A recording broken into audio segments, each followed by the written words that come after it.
दुर्गा नदी के किनारे बसा एक गांव फूलपुर। गांव में कुछ 100-150 लोग रहते थे। अंजलि, जो कि पास ही के जिले में रहती थी और 12वीं पास कर चुकी थी, उसके पिताजी ने बेटी को जल्दी विदा करने के लिए उसकी शादी फूलपुर गांव के मुकेश से करवा दी थी।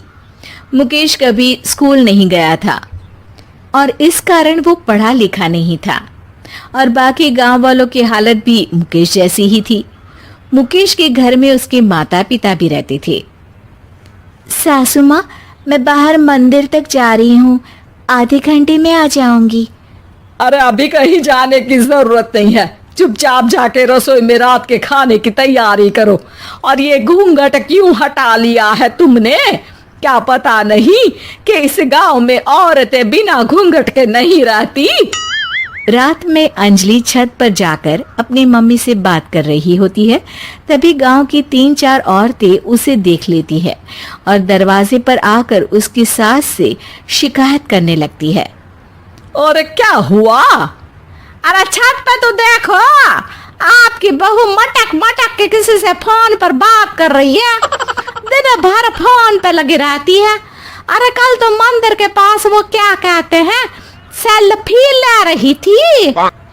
शहर की बहू रखना अच्छा शान की बात है, पर देखना इसके लक्षण से ये तो तुम्हारे परिवार को बदनाम ना कर दे। ये पहली बार नहीं था जब सास से गांव के लोगों ने अंजलि की बुराई या शिकायत नहीं की हो। अब तो ये रोज की बात थी। अंजलि ये सब सुन लेती है। जब वो नीचे जाती है तो मुकेश भी वहां आ जाता है। सास कहती है, बेटा, लोग घर आकर शिकायत करने लगे हैं बहू के कामों की। देख लो, पति हो, संयम से रखो इसे। माँ जी, मैं तो अपनी माँ से बात कर रही थी क्योंकि यहाँ कोई बात करने लायक ही नहीं है और अब मैं माँ के पास ही रहूंगी। वहाँ क्या रहना, वहाँ बाहर के लोग तो ठीक है पर घर के लोग भी इज्जत ना दे सके। अरे नहीं नहीं अंजलि, ऐसा नहीं है, धीरे धीरे सब ठीक हो जाएगा, तुम फिक्र ना करो। अरे बस कुछ बोलना ही नहीं है, सर पे चढ़ा रखा है बहू को। सास मुकेश की नरम बात सुन के वहां से मुंह चढ़ाकर चली जाती है। मैं तो कहती हूँ हम दोनों शहर चले जाते हैं। मैं पढ़ी लिखी हूँ, मुझे वहाँ नौकरी भी मिल जाएगी और थोड़े दिनों में आप भी वहाँ कुछ काम ढूंढ लेना। अरे नहीं नहीं अंजलि, हम यहाँ ना गांव का खेत, माँ पिताजी को छोड़कर शहर नहीं जा सकते। माँ पिताजी को कैसा लगेगा और गांव वाले क्या सोचेंगे? ये कहकर मुकेश सोने चला जाता है और अंजलि की गांव वालों द्वारा बुराई का सिलसिला बहुत दिनों तक चलता ही रहता है। लेकिन अंजलि गुस्सा ना दिखाते हुए समझदारी से काम लेती है। बारिश का मौसम चालू हो जाता है। जोरदार बारिश से पूरे गांव में हाहाकार मच जाता है। दुर्गा नदी में बाढ़ आ जाती है और बाढ़ का पानी पूरे गांव की फसल तबाह कर देता है।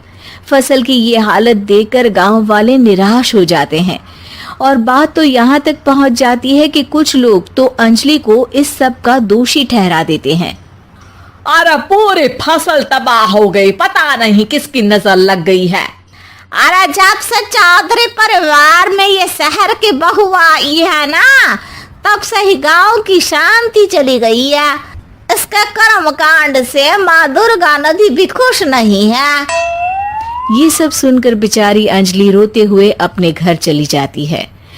कुछ दिन बाद सभी गांव वाले अपनी फसल का मुआवजा लेकर अपने अपने घर आते हैं।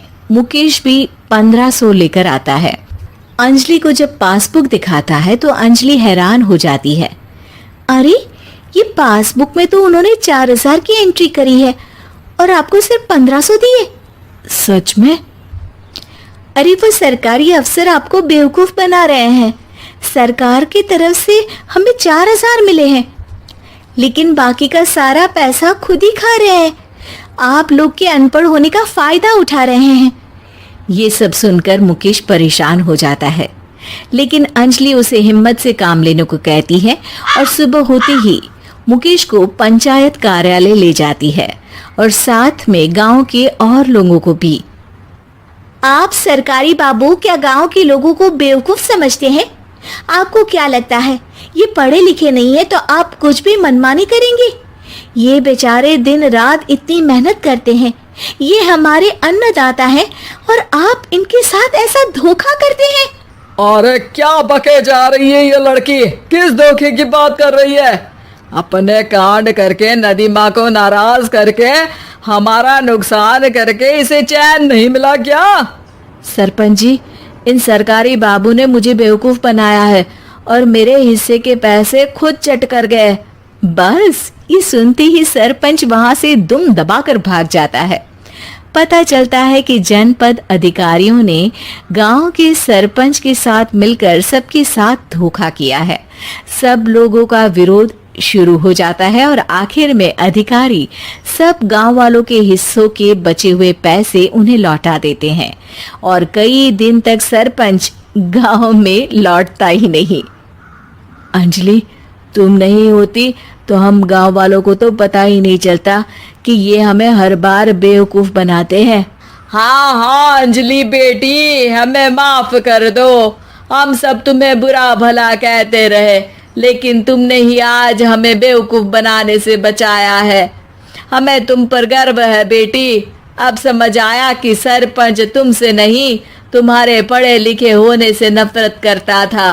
क्यों ना इस बार हम अंजलि को ही सरपंच पद के लिए चुन ले? क्या कहते हो गांव वालों? पढ़ी लिखी सरपंच।